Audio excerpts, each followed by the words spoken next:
ଓ ରାଧେ କୃଷ୍ଣ ବନ୍ଧୁମାନେ, ରାଧେ କୃଷ୍ଣ। ବର୍ତ୍ତମାନ ପାଇଁ ଆମର ଆଜିର କାର୍ଯ୍ୟ ହେଉଛି ପୋଟଳ ସେୟାର ପାଇଁ ପାଣି ଲାଗି ପ୍ରସ୍ତୁତି। ତେଣୁକରି ଆପଣମାନେ ଦେଖିପାରୁଥିବେ ପୋଟଳ ଚାରା କେଉଁ ଟାଇପ୍ର ଲାଗିଛି। ବର୍ତ୍ତମାନ ପାଇଁ ହାତେ ଲେଖା ହେଇଗଲାଣି। ତେଣୁକରି ପାଣି ସେୟାରଟା କାମ ନିହାତି ଆବଶ୍ୟକ। ତେଣୁକରି ଆଜି ପାଣି ସେୟାର ପାଇଁ କାର୍ଯ୍ୟ ଚାଲିଛି ଆମର। ତାପରେ ହେଉଛି ସେକେଣ୍ଡ ଫେଜ୍ରେ ବର୍ତ୍ତମାନ ପାଇଁ ମ୍ୟାଟ୍ ଲାଗିବ, ଜାଲି, ଯାହାକି ଚାରା ବଢ଼ିବା ଲାଗି। ତେଣୁକରି ଆଜି ଦିନ ଭରି କାମ ଏଇ ଟାଇପ୍ର କାମ ସବୁ ଚାଲିଛି। ସେପଟେ ଦାଦା ବି ଆମର କାର୍ଯ୍ୟରେ ଲାଗି ପଡ଼ିଛନ୍ତି। ଦେଖିପାରୁଥିବେ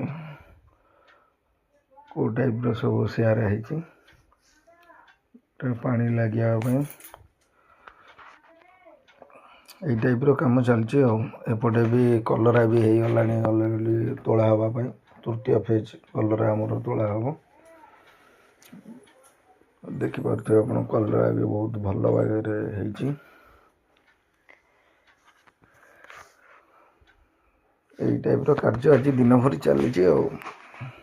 ଯଦି ଭିଡ଼ିଓଟି ଭଲ ଲାଗିଥାଏ ନିଶ୍ଚିନ୍ତ ଲାଇକ୍ କମେଣ୍ଟ କରିବେ। ରହିଲେ ଆଜ୍ଞା, ରାଧେ କୃଷ୍ଣ।